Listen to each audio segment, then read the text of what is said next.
नमस्कार, मैं अभिनय आप सबका अभिनय में ऐप पे स्वागत करता हूँ। कैसे हैं दोस्तों? उम्मीद करता हूँ कि अच्छे होंगे, सब ठीक चल रहा होगा।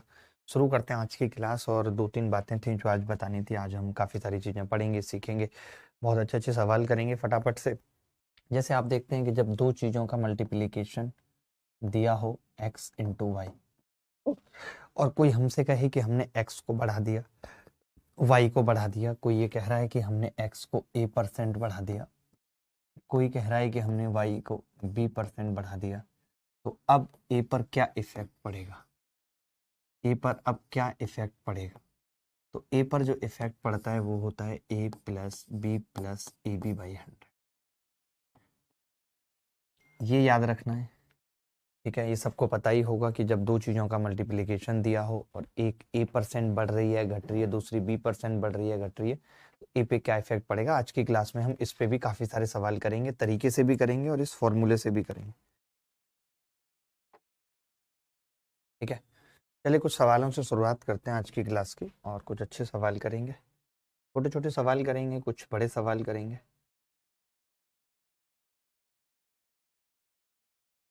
ऐसे सवाल से शुरुआत करते हैं जैसे कि ये कह रहा है कि x is inversely proportional to y। x y के इनवर्सली प्रोपोर्शनल है। If x is increase by 37.5%, x 37.5% बढ़ जाता है, then find percent change in the value of y।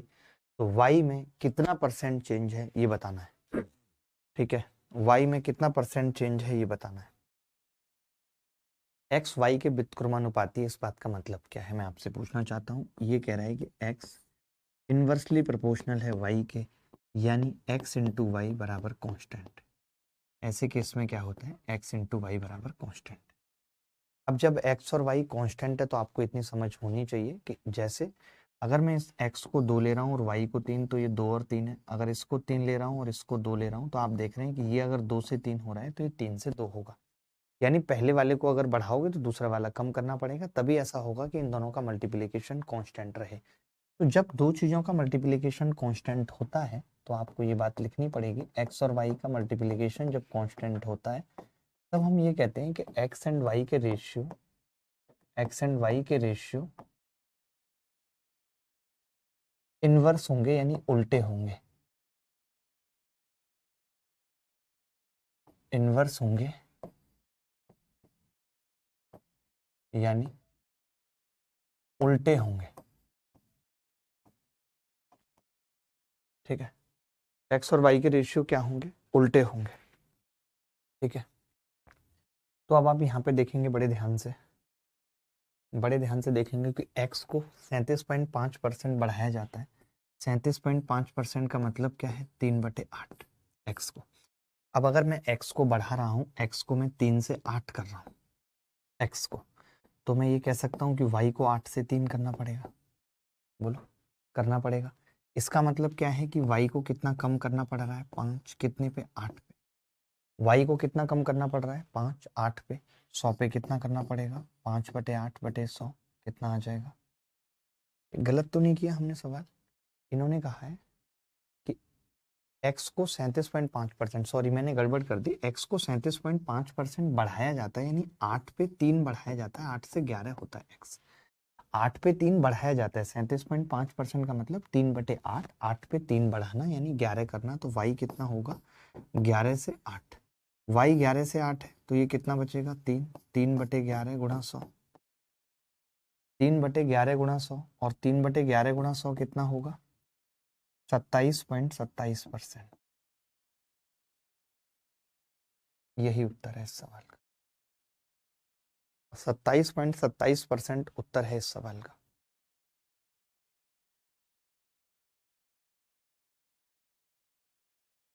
ये सवाल देखिए, एक वस्तु की कीमत में 36% की वृद्धि हुई और खरीदी गई मात्रा में 30% की कमी हुई। वस्तु पर खर्च की गई राशि में प्रतिशत वृद्धि क्या है ये बताना है। देखिए, एक्सपेंडिचर जो होता है किसी भी चीज पे, एक्सपेंडिचर जो होता है वो होता है प्राइस गुणा क्वांटिटी या कंजम्पशन, ये होता है। अरे भाई, प्राइस है 10 रुपए किलो, आप 5 किलो लेके आए हो, प्राइस 10 रुपए किलो है। मैंने कहा एक्सपेंडिचर यानी खर्चा बराबर होता है प्राइस इंटू क्वांटिटी। अगर कोई चीज 10 रुपए किलो आ रही है, 5 किलो लेके आए हैं, तो 10 × 5, 10 उसका प्राइस है, क्वांटिटी 5 है, तो 10 × 5 50 हो जाएगा। 50 का मतलब वो एक्सपेंडिचर हो जाएगा। ठीक है, एक्सपेंडिचर हो जाएगा। अब वस्तु पर खर्च की गई राशि में प्रतिशत वृद्धि क्या है ये बताना है। तो इन्होंने कहा है कि वस्तु की कीमत में 36% की वृद्धि हो रही है, इसमें हम 36% की वृद्धि कर रहे हैं, और इसमें हम 30% की कमी कर रहे हैं, -30%। तो हमसे पूछ रहा है खर्चे पे क्या फर्क पड़ेगा, क्या इफेक्ट पड़ेगा। तो ये अभी हमने सीखा, इफेक्ट बराबर होगा 36 -30 +36 गुणा -30 बटे 100 तो 36 में से 30 गए 6, 36 दिया 108, ये माइनस का 10.8, तो कितना बच गया जी, माइनस का 4.8, यानी कि 4.8% डिक्रीज होगा। D is the correct answer. सिर्फ हमने फॉर्मूला लगा दिया और कुछ किया ही नहीं। आगे बढ़ते हैं।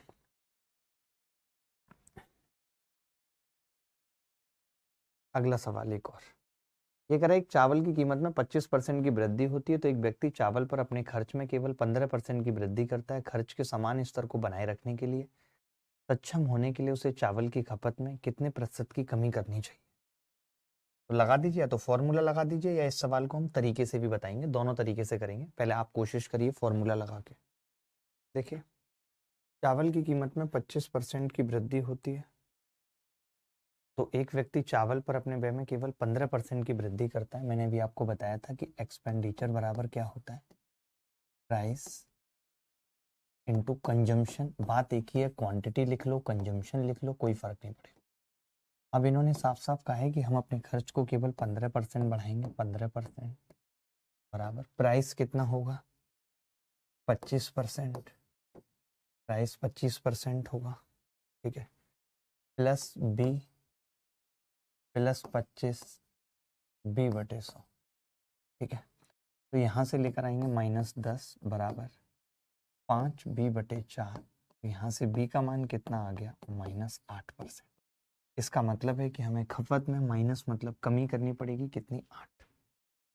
मैं इस सवाल को बिना फॉर्मूले के भी बताना चाहता हूँ, क्योंकि कल को ऐसे सवाल भी आएंगे जो बिना फॉर्मूले पे होंगे, तो वो आप कर पाओगे। ठीक है, तो इस सवाल का एक और तरीका देखेंगे, पहले इतना समझ लीजिए। ये समझ पाए कि नहीं, ये तो कुछ है ही नहीं, फॉर्मूला लगाना है। देखो इस सवाल को और कैसे करेंगे, बहुत ध्यान से समझना। जैसे मैंने एक्सपेंडिचर का रेशियो लिख दिया यहाँ पे, तो आप कहेंगे एक्सपेंडिचर 15% बढ़ा है। 15% का मतलब 3/20 होता है, यानी 20 से 23 हुआ है। एक्सपेंडिचर 20 से 23 हुआ है, हमने रेशियो लिख लिया। ठीक है भाई, अब 25% की वृद्धि हुई है। 25% का मतलब 1/4। अगर मैं प्राइस की बात करूं तो प्राइस क्या हुआ है, 4 से 5 हुआ है। अब मैं आपसे पूछना चाहता हूँ कंजम्पशन क्या होगी, तो आप कहेंगे कंजम्पशन बराबर होता है एक्सपेंडिचर बटे प्राइस। तो मैंने जब इसको भाग लगाया तो ये आ गया 20/4, 5 रेशियो 23/5। 5 से गुणा करूंगा तो रेशियो आ गया 25 से 23 आ गया, यानी कंजम्पशन 25 से 23 हो रही है। आप देख रहे हो, कंजम्पशन 25 से 23 हो रही है, यानी 2 कम हो रही है। 25 पे 100 पे कितनी होगी, 8। 8% इज द करेक्ट आंसर। ये तरीके से हमने सवाल को किया और ये फॉर्मूले से किया। उम्मीद करता हूं कि आपको दोनों चीज समझ आ गई होंगी। डिपेंड करेगा, डेटा डिसाइड करेगा कि हमें फॉर्मूला लगाना है या ये रेशियो मेथड लगाना है, डेटा डिसाइड करेगा।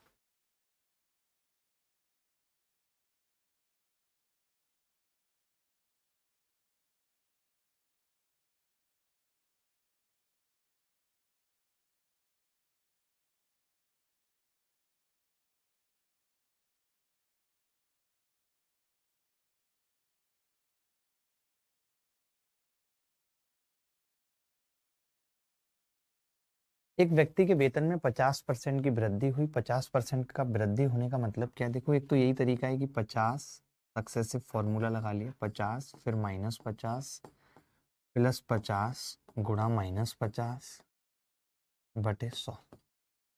तो ये इससे कट गया, 2 जीरो कट गई, तो -25%। -25%, यानी लॉस आ गया कितने का? 25% का। लॉस कितने का आ गया? 25% का आ गया।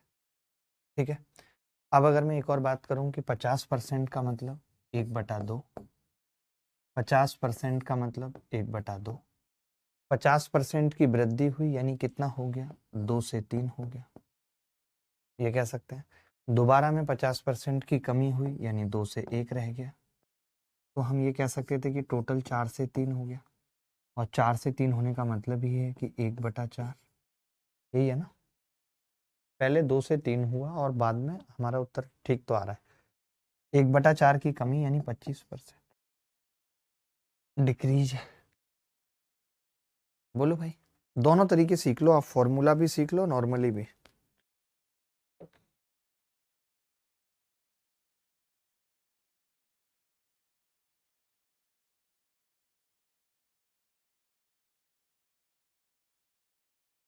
आगे बढ़ते हैं, एक ऐसा सवाल भी कर लो, आयत की लंबाई चौड़ाई पे भी कर लो।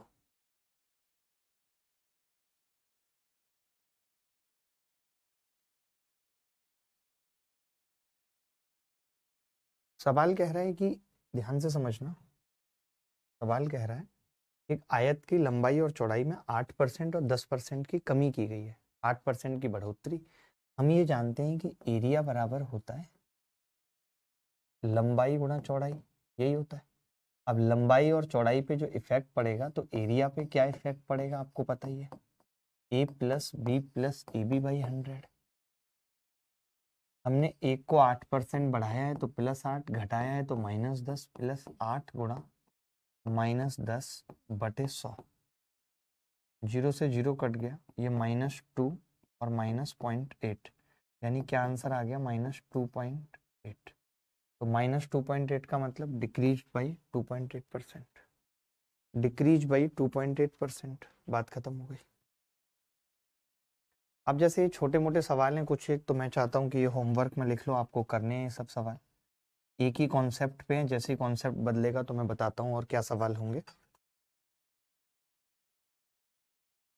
एक गोले पे कर लेते हैं, इस पे मैं कुछ बातें बता रहा हूँ जब तक आप करो। एमटीएस में आया हुआ सवाल है कि जैसे कोई गोला है तो वॉल्यूम जो होता है बेसिकली वो आर की क्यूब पे डिपेंड करता है।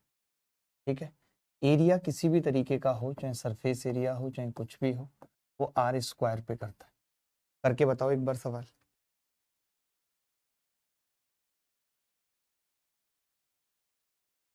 देखो भाई, अब इन्होंने जैसे कहा है ना कि अब जैसे इस सवाल में ना फॉर्मूला लगाना थोड़ा मुश्किल है, मजेदारी नहीं है।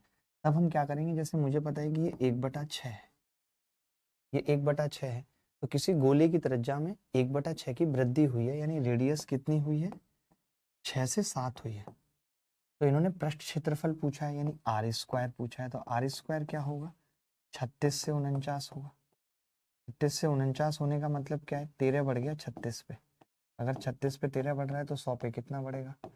25 गुणा 13/9, 25 थे 75 का 5 हासिल 7, 25 से कम 25 और 7, 325/9, 9 तिया 27, 5 बचेगा, 9 छक्के 54, 1 बचेगा, 9 एकम 9, 36.1%। क्या किसी बच्चे का आ रहा था उत्तर? 36.1% आ रहा था किसी का? चलो ये अच्छा था सवाल, ऐसे आपको बहुत सारी चीजें पता चलेंगी अभी। लंबाई चौड़ाई पे एक सवाल हम ऑलरेडी कर चुके हैं। एक आयत की लंबाई और चौड़ाई में इतने की कमी आई, इसके क्षेत्रफल में क्या होगी? RW। त्रिभुज के आधार और ऊंचाई सेम है। अब ये कह रहा है कि खर्चा बढ़े ही ना, तो इस सवाल पे फॉर्मूला लगाओगे क्या? इस सवाल पे फॉर्मूला लगाओगे क्या?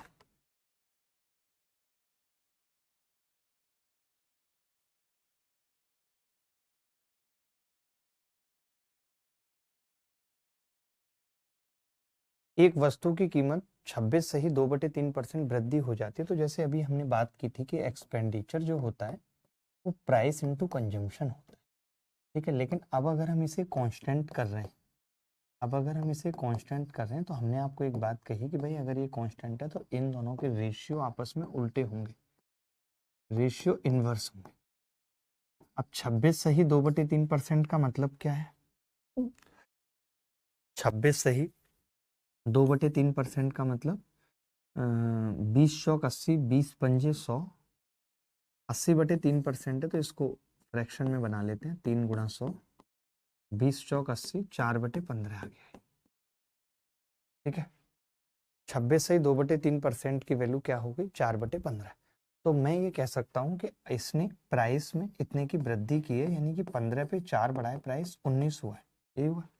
तो फिर कंजम्पशन उल्टी हो जाएगी, 19 से 15 हो जाएगी, यानी कितनी कम हुई है? 4 कितने पे? 19 पे गुणा 100, तो 400/19 इस ऑप्शन में आएगा भाई।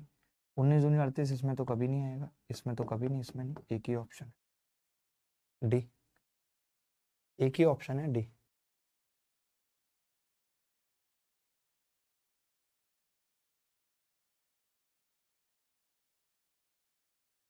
आगे बढ़ते हैं,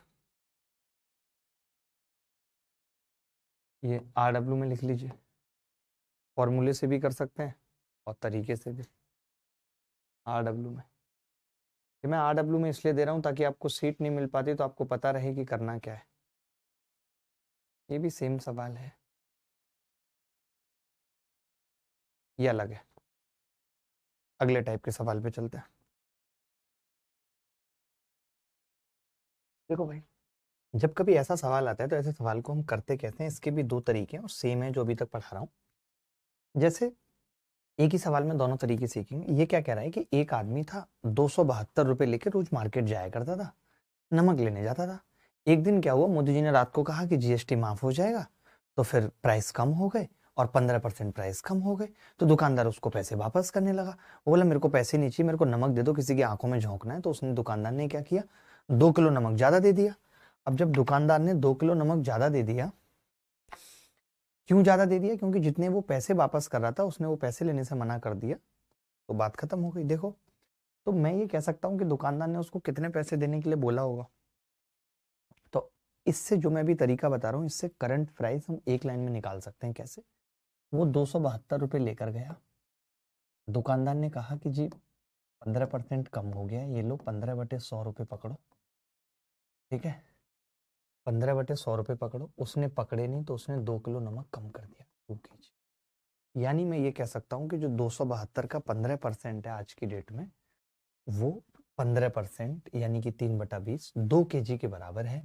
तो 1 kg कितने के बराबर होगा? 5 तिया 15 और 20, 2 से भाग लगा देता हूँ मैं इसको। 2 से ये कितनी बार कटेगा? 136 बार। और इस 2 से भी ये कितनी बार कटेगा? 68 बार। और ये 0 से 6.8, तो 1 kg का प्राइस कितना आ गया? 3 गुणा 6.8, 3 अट्ठे 24 का 4, हासिल 2, 3 छिंग 18 और 2 20, 20.4। 1 kg का प्राइस 20.4। देखिए, मैंने कुछ नहीं किया, ये बेस्ट मेथड है। अगर आपको करंट प्राइस निकालना है, जैसे इन्होंने घटी हुई कीमत पूछी है, यानी इन्होंने करंट प्राइस पूछा है कि अभी उसका प्राइस क्या है, तो करंट प्राइस निकालने का ये रामबाण तरीका है, यही लगाना है हमेशा कि भाई 272 रुपये लेकर गया, वो 272 रुपये का हमने 15% निकाल दिया। 272 का 15% देखो मैं डायरेक्ट निकाल देता हूँ, गुणा 0.15। ठीक है, तो 15 दूनी 30 की 0, हासिल 3, 15 सत्ते 105 और 3 8, हासिल 10, 15 दूनी 30 और 10 40। ये 40.80 आ गया और ये 2 kg का प्राइस है, तो 1 kg का कितना होगा? 20.4। बोलो, गलत करें कुछ तो? क्या मुश्किल है कुछ भी करना? आगे बढ़ते हैं। अब इसी सवाल में अगर पुराना प्राइस पूछ लेता, बात का पूछ लेता, तो ऐसे काफी सारे सवाल आएंगे। जैसे ये है, तो हम हर एक सवाल का तरीका आपको बताएंगे कि कैसे करना है। जैसे ये सवाल देख लीजिए, ये कह रहा है केले के मूल्य में 16.66% की वृद्धि होने पर एक आदमी 8 केले कम खरीद पाता है 1 रुपए में। उसकी इन्वेस्टमेंट 1 रुपए ही है, पहले भी वो 1 रुपया खर्च कर रहा था, अभी भी ये पूछा है कि 1 रुपए में पहले कितने केले खरीदता था, ये पूछा है। तो क्या करें इस सवाल में? अब क्या होता है कि जब आपका एक्सपेंडिचर फिक्स है, जब आपका एक्सपेंडिचर फिक्स है और एक्सपेंडिचर प्राइस गुणा क्वांटिटी होता है, और आप पहले भी 1 रुपया खर्च कर रहे थे और अभी भी 1 रुपया खर्च कर रहे हैं, वो फिक्स्ड है। तो क्या हम ये कह सकते हैं कि प्राइस और क्वांटिटी के जो रेशियो होंगे वो इनवर्स होंगे? प्राइस और क्वांटिटी के जो रेशियो होंगे वो इनवर्स होंगे।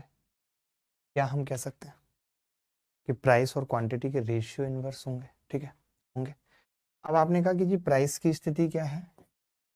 1/6 है। प्राइस की स्थिति क्या है? 1/6। ठीक है, तो मैं ये कह सकता हूं कि प्राइस 6 से 7 हो रहा है। प्राइस 6 से 7 हो रहा है, तो क्वांटिटी क्या होगी? 7 से 6 होगी, उल्टा होगी ना।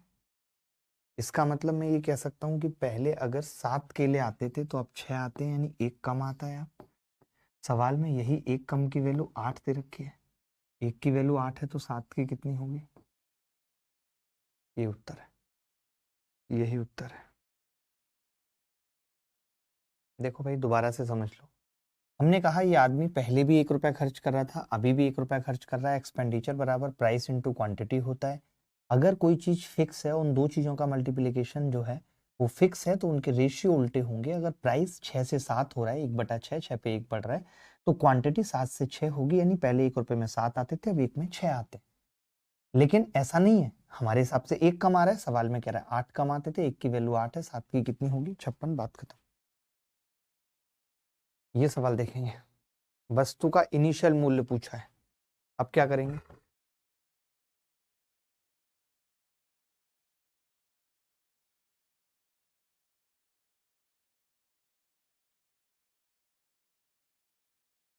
एक वस्तु की कीमत 20% कम हो जाती है, जिसके चलते ग्राहक 360 रुपए में 2 केजी वस्तु अधिक खरीद पाता है। लेकिन अब इनिशियल प्राइस पूछा है, करंट नहीं पूछा। कौन सा पूछा है? इनिशियल। तो कोई बात नहीं, हम पहले करंट निकाल लेते हैं। करंट तो हम निकालना जानते हैं। आप कहेंगे हाँ जी जानते हैं, करंट में तो कुछ करना ही नहीं है। आप 360 का सीधे 20% निकाल दो। अब 360 का 20% कितना होगा? 72 रुपये होगा। ये जो 72 रुपये है, ये वो है जिसमें 2 केजी अधिक खरीदा जा रहा है। 2 केजी की वैल्यू 72 रुपये, 1 केजी की कितनी होगी? 36। ये करंट प्राइस आ गया। This is current price.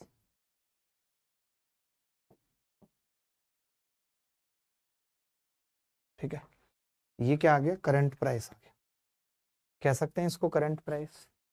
मानते हो कि 2 की वैल्यू 72 केजी है, तो 1 की कितनी होगी? 36 केजी। ये करंट प्राइस आ गया। ठीक है, अब सवाल ये था कि 20% कम हो जाती है, यानी 1/5 कम हो जाती है। अगर ये 1/5 कम हो रही है, यानी मैं ये कह सकता हूं कि 5 से ये 4 हो रही है। ये इनिशियल और ये करंट। मानते हो? 20% कम होने का मतलब क्या है कि ये 1/5 कम हो रही है, 5 पे 1 कम हो रही है। यानी करंट अगर 4 है तो इनिशियल 5 थी। तो हमें करंट तो पता है कि 36 आई है, 9 चौक 36, तो 5 नहीं 45 इनिशियल हो जाएगी। यही उत्तर है, यही पूछा। यानी इस तरीके से हम इनिशियल निकाल सकते हैं। बोलो भाई, बोलो बोलो। आगे बढ़ते हैं। केले के मूल्य में 20% की कमी होने पर 80 रुपए में 6 केले अधिक खरीद सकता है। केले की कमी हुई प्रति दर्जन मूल्य ज्ञात कीजिए। करंट प्राइस पूछ रहे हैं, बहुत आसानी से निकाल सकते हैं। आरडब्ल्यू में लिख लीजिए। फोकस कर दिया काफी। करंट प्राइस पूछ रहा है, काफी फोकस कर दिया, आरडब्ल्यू में लिख दिया। खुद करिए। सवाल थोड़ा सा अलग है, इसको करने की कोशिश करिए एक बार। अच्छा सवाल है।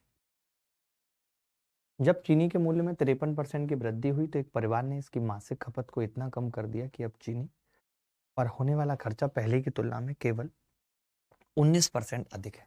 यदि परिवार में पहले चीनी की मासिक खपत 38.7 थी, तो चीनी की मासिक खपत में कितनी कमी हुई है, ये बताना।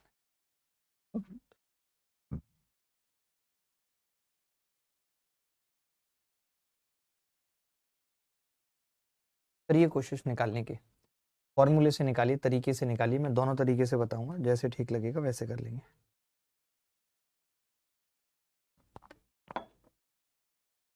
देखें, पहले बिना तरीके से, मतलब तरीके से कर लेते हैं, फिर फॉर्मूले से करेंगे। जैसे प्राइस की अगर बात करें तो 53% बढ़ा है, यानी 100 से कितना हुआ है? 153। 100 से कितना हुआ है? 153। ठीक है, अब इसने कहा है कि इसकी मासिक खपत को इतना कम कर दिया कि अब चीनी पर होने वाला व्यय पहले की तुलना में केवल 19% अधिक था। चीनी की तुलना में होने वाला खर्च पहले की तुलना में केवल 19% अधिक था। खर्च की बात करें, अगर एक्सपेंडिचर की बात करें तो कितना था 100, कितना है 119, ये कह सकते हैं, चलेगा खर्चा। अब अगर मैं आपसे कंजम्पशन पूछूं तो आप कहेंगे कंजम्पशन बराबर होती है एक्सपेंडिचर बटे प्राइस, एक्सपेंडिचर बटे प्राइस।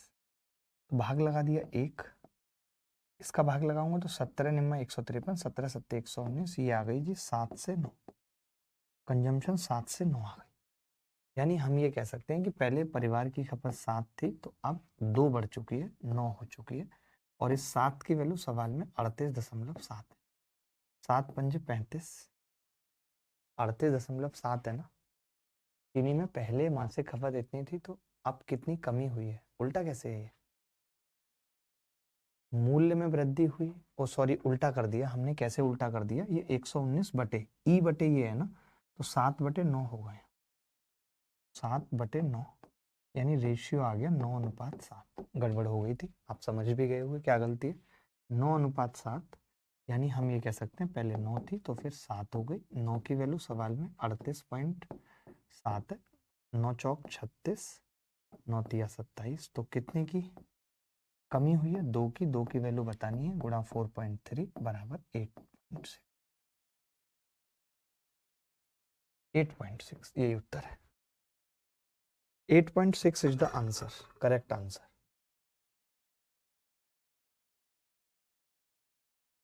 देखिए इस सवाल को अगर हम तरीके से करना चाहते तो कैसे करते, ओह सॉरी फॉर्मूले से करना चाहते तो कैसे करते, कि खर्च 19% बढ़ा है तो 19 बराबर 53 प्लस बी, लेकिन कई बार क्या होता है ना कि ये बड़ा गंदा भी पड़ जाता है, देख रहे हो आप।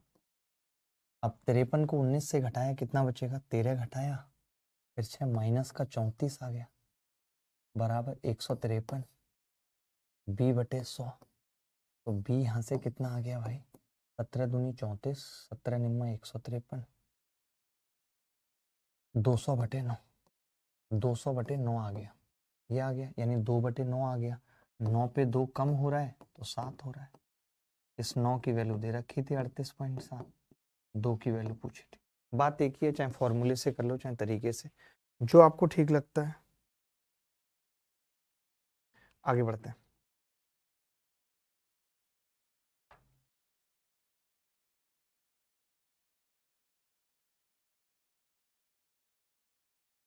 ये सवाल भी बहुत अच्छा आपको करना है, पेपर में आया हुआ सवाल है।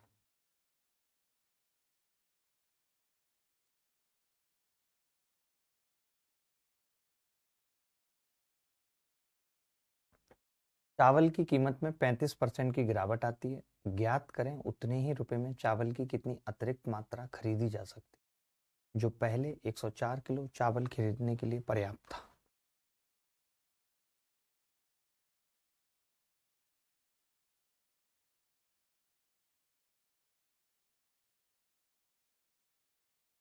चलो, चावल की कीमत में 35% की गिरावट आती है, ज्ञात करें उतने ही रुपए में चावल की कितनी अतिरिक्त मात्रा खरीदी जा सकती है जो पहले 104 किलो चावल खरीदने के लिए पर्याप्त था। ठीक है, अब जैसे क्या है कि प्राइस फिक्स है, प्राइस फिक्स है उतने ही रुपए में खरीदना है, तो मैं ये कह सकता हूँ कि 35% का मतलब होता है 7/20। ठीक है, इसका मतलब 20 से कितना हो रहा है 27, 20 से कितना हो रहा है 27, चावल की कीमत में गिरावट आ रही है, सॉरी 20 से 13 हो रहा है, माफी चाहता हूँ, गिरावट आ रही है, 20 से 13 हो रहा है, 20 पे 7 कम हो रहा है प्राइस। ठीक है, तो क्वांटिटी कितना होगी, क्वांटिटी कितना होगी, 13 से 20 होगी, क्वांटिटी 13 से 20 होगी, प्राइस 20 से 13 हो रहा है, क्वांटिटी 13 से 20 होगी। तो इन्होंने कहा है कि पहले ये 104 किलो चावल खरीदने के लिए पर्याप्त था, यानी पहले 104 किलो चावल आते थे, 13 की जगह 13 अट्ठे 104, 20 की जगह 160 केजी। क्या किसी बच्चे का आंसर आ रहा था 160 केजी? अतिरिक्त मात्रा पूछिए, यानी कि एक्स्ट्रा कितना है, तो 56 केजी, ये एक्स्ट्रा पूछा है, ये आंसर आ रहा है किसी का 56, वेरी गुड। चलिए आगे बढ़ते हैं। ये सवाल बहुत अच्छा है, एक बार ये सवाल कर लीजिए। ये सवाल जो पिछले 2 सवाल थे उनका थोड़ा सा बाप है, उनमें खर्चा फिक्स था, यहाँ पे खर्चा बढ़ रहा है 10%। ये भी सवाल पेपर में आया हुआ है। देखो भाई, दाल के मूल्य में 32% की वृद्धि के कारण एक व्यक्ति अपने उपभोग में इस प्रकार की कमी करता है कि उसके खर्च में केवल 10% की वृद्धि हो। यानी अगर मैं एक्सपेंडिचर की बात करूं तो वो 10 से 11 हो। ठीक है, अब प्राइस की अगर बात करें तो प्राइस 32% है, 32% का मतलब होता है 8/25। ठीक है, मैं ये कह सकता हूँ वृद्धि हुई है, यानी 25 से कितना हुआ है जी, 33 हुआ है। 33, 25 से 33 हुआ है। कंजम्पशन कैसे निकलेगी, एक्सपेंडिचर बटे प्राइस। 5 दूनी 10, 5 25 और 1/3। 5 दूनी 10, 5 25, 1/3, तो कितना आ जाएगा, 6:5 कह सकते हैं। कंजम्पशन कितनी आ जाएगी, 6:5। यानी हम ये कह सकते हैं कि पहले अगर 6 कंज्यूम कर रहा था तो अब 5 करेगा। इन्होंने कहा है कि मूल्य बढ़ने के बाद 150 करता है, यानी 5 की वैल्यू 150 है, तो 1 की 30 है, तो 6 की कितनी होगी, 180। आपको लगता है कि तरीके से ज़्यादा अच्छा है सवाल करना फॉर्मूले के बजाय? तरीका एकदम क्लियर कट है कि भाई एक्सपेंडिचर का रेशियो ये, प्राइस का ये, कंजम्पशन निकालनी है तो एक्सपेंडिचर को प्राइस से भाग करना पड़ेगा, क्योंकि हमने पढ़ा है ई बराबर पी इंटू सी। ई बराबर पी इंटू सी, यही तो पढ़ा है। तो सी निकालना है तो ई बाई पी कर दिया। क्या कर लेते बताओ?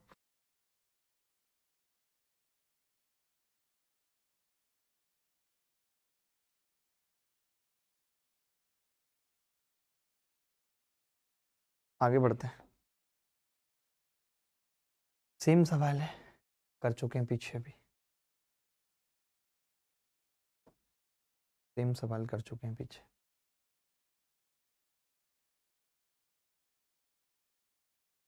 चलो ये करके देख लो एक बार, थोड़ा सा अलग है बट कॉन्सेप्ट वही है, बस भाषा अलग है, फॉर्मूला सेम है, सब कुछ सेम है। देखो भाई, जेड स्क्वायर मॉल के सिनेमा हॉल के टिकट में 1% की कमी की गई प्राइस में। ठीक है, मूल्य में। हम ये कह सकते हैं कि अगर प्राइस की बात करें तो 100 से कितना हो गया, कम करके 99 रह गया। प्राइस कितना हो गया, 100 से 99 रह गया। ठीक है, 83 सही 1/3% का मतलब बताएंगे भाई साहब? आप बताएंगे जी, 83 सही 1/3% का मतलब क्या होता है?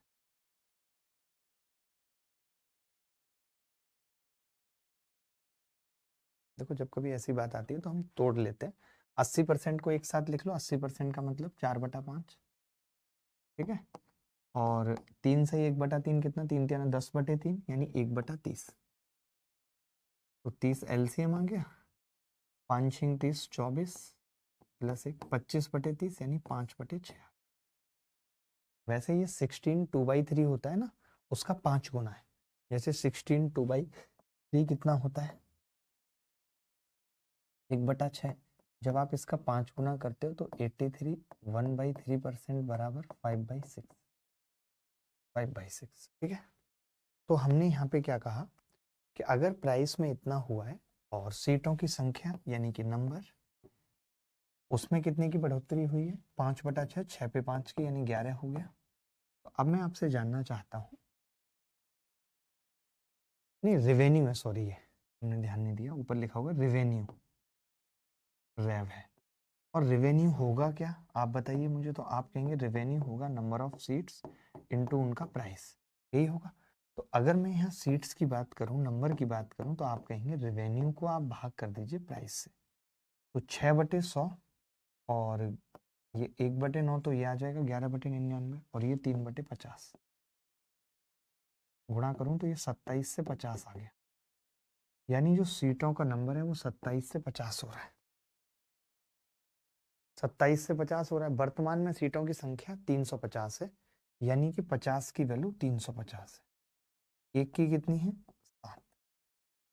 50 की 350, एक की कितनी है, 7। अगर एक की 7 है तो 27 की कितनी होगी, 7 7 49 का 9 हासिल 4, 7 दूनी 14 और 4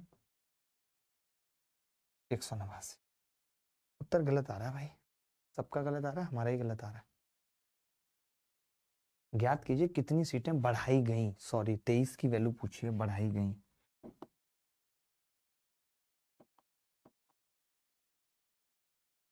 एक की वैल्यू 7 आ गई, तो 23 की पूछिए कितनी सीटें बढ़ाई गई। 23 सत्ते 161, ये आंसर है,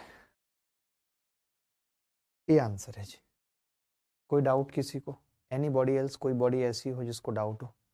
बढ़ी हुई सीटें बतानी है सर, बता दी हमने, बढ़ी हुई सीटें ही बताई हैं।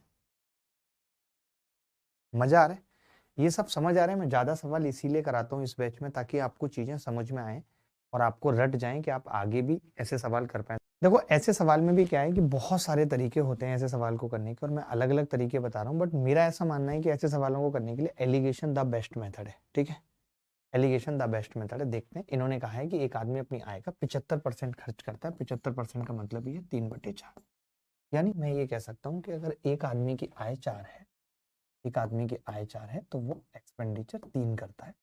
इसका मतलब सेविंग उसकी 1 है, ये तो मान सकते हैं। इसका मतलब क्या है, सेविंग उसकी 1 है, मान सकते हैं। अब अगर आपको सवाल परसेंटेज में पढ़ रहे हैं और परसेंटेज के तरीके से ही करने हैं, तो हम फिर यहाँ क्या करते हैं, इसको 400 बना लेते हैं, इसको 300 और इसको 100, अनुपात ही तो है। ठीक है, अब इन्होंने कहा कि इसकी आय 60% बढ़ गई, यानी 60% बढ़ गई, तो 60% का मतलब कितना है, 240।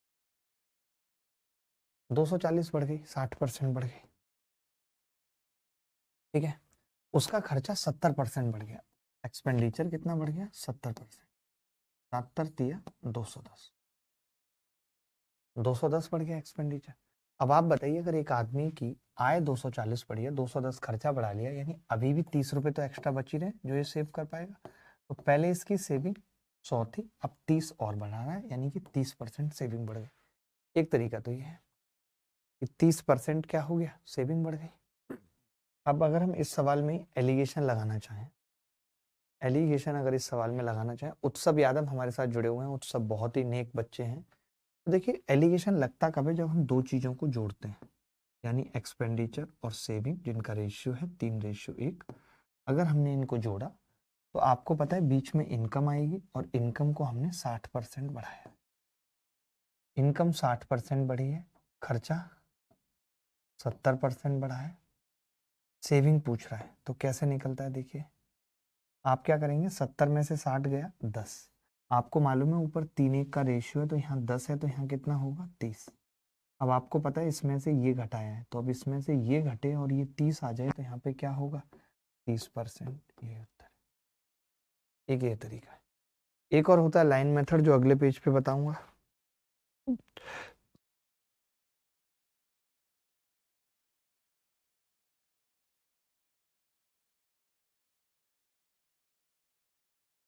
लाइन मेथड क्या होता है, देखना ध्यान से समझना। जैसे कि हम एक लाइन बना लेते हैं और हम देखते हैं कि 3/4 खर्च कर रहा है, यानी कि टोटल 4 खाने बनाते हैं, 1 2 3 और 4। तो हमें पता है कि 4 खाने इनकम के हैं, इनकम इनकम इनकम, और उस इनकम में से 3 खाने ये खर्च कर देता है, एक्सपेंडिचर एक्सपेंडिचर एक्सपेंडिचर, एक खाना सेविंग का।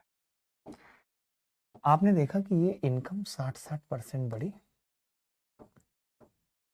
तो लेकिन इसने क्या किया कि खर्चे को 70-70 कर लिया। अब आपको मालूम है कि हर खाने में 10 ज्यादा खर्च हो रहे हैं, तो जो यहाँ पे 60 बचने चाहिए थे, ये 30 कम हो गए, क्योंकि 10-10 ज्यादा खर्च हो रहे हैं, तो सेविंग में 30% रह गया। यही आंसर, यही आंसर है, इसको लाइन मेथड कहते हैं।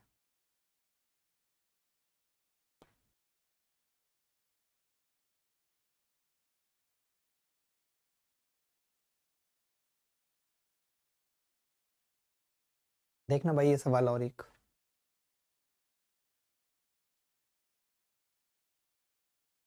व्यक्ति अपनी आय का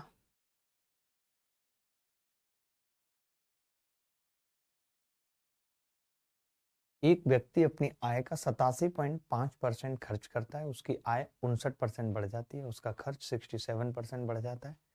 उसकी बचत में बढ़त या गिरावट की प्रतिशतता ज्ञात करें। जैसे आप देखिए इसमें क्या है, 87.5% खत्म करने का मतलब क्या है, 7/8। अभी परसेंट है तो मैं परसेंट पे फोकस करूंगा, तो मैंने मान लिया कि इनकम 8 है और एक्सपेंडिचर 7 है, सेविंग 1 है, तो हम इसको 100 700 और 800 कर लें, ठीक है। अब उसकी आय में 59% की वृद्धि हो जाती है, 59% की वृद्धि हो जाती है। तो 8 नहीं 72 का 2 हासिल 7, 8 पंजे 40 और 7 47, 472। उसका खर्च 67% बढ़ जाता है, 67% बढ़ जाता है। सत्तू सत्तू 49 का 9 हासिल 4, 7 छिंग 42 और 4 40, 469, ठीक है। उसकी बचत में गिरावट की प्रतिशतता ज्ञात करें, ठीक है। तो हम ये कह सकते हैं कि ये 472 है और ये 469 है, तो कितना है भाई, कोई बता सकता है यहाँ पे? 3% आंसर आ गया। क्या कोई तकलीफ हुई किसी को निकालने में? 3% किसी को निकालने में तकलीफ हुई? सत्तू भैया कहाँ है सर? सत्तू को कोई पानी में डाल के पी गया है भाई, सत्तू को कोई पानी में डाल के पी गया है भाई।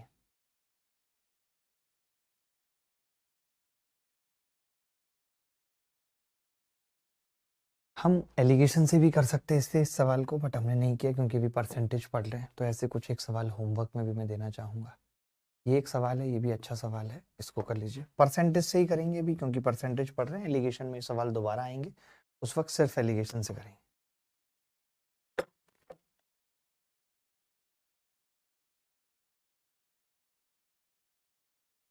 विकास के परिवार के खर्चे तथा बचत का अनुपात 5:3 है, लेकिन उसके खर्चे 60% बढ़ जाते हैं और आय 25% बढ़ती है।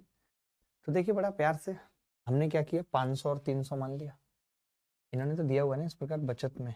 हमने क्या किया, विकास के परिवार के खर्चे यानी कि 500 एक्सपेंडिचर और सेविंग 300, इनकम 800 मान लेते हैं,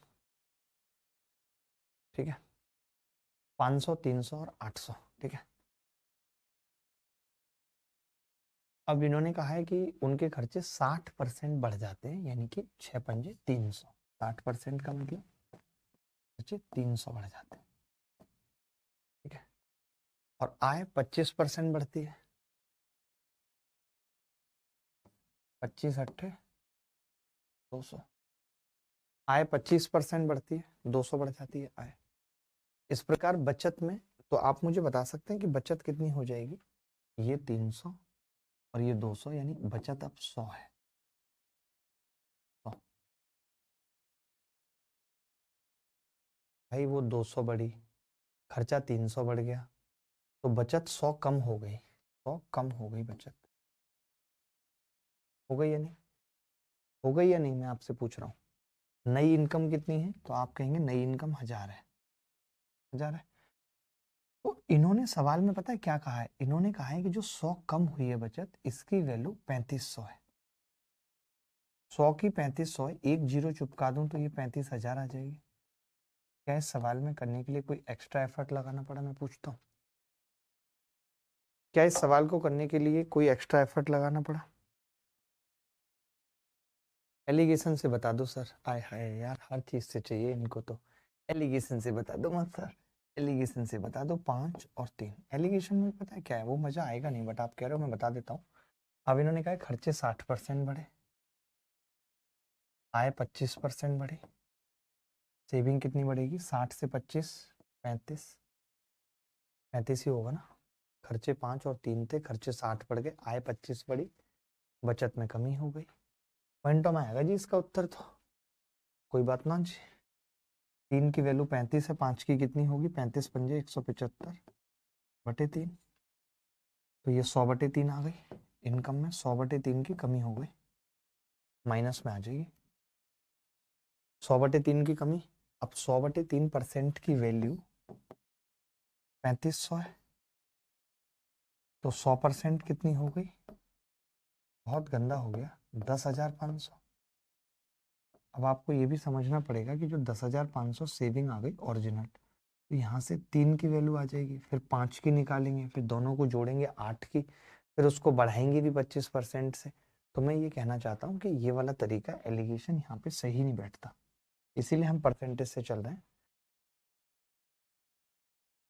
भाई इन्होंने 5 3 कहा, तो हमने कहा कि 500 300 और 800, 60% बढ़ा 300, ये 200 ही बढ़ी इनकम, खर्च 300 यानी ये 100 कम हो गया, 100 कम की वैल्यू 3500 है, ये बढ़ने के बाद 1000 है, 1000 की वैल्यू 35000 है। द बेस्ट है, द बेस्ट है। ठीक है, चलो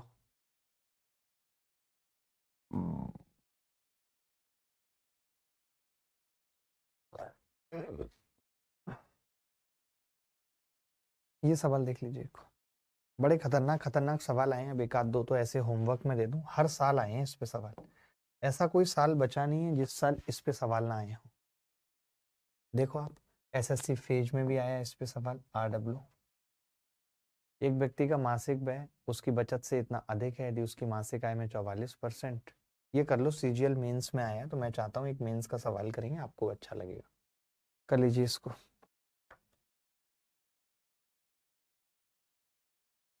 देखो, एक व्यक्ति का मासिक व्यय उसकी मासिक बचत से 66 से ही 2/3% अधिक है।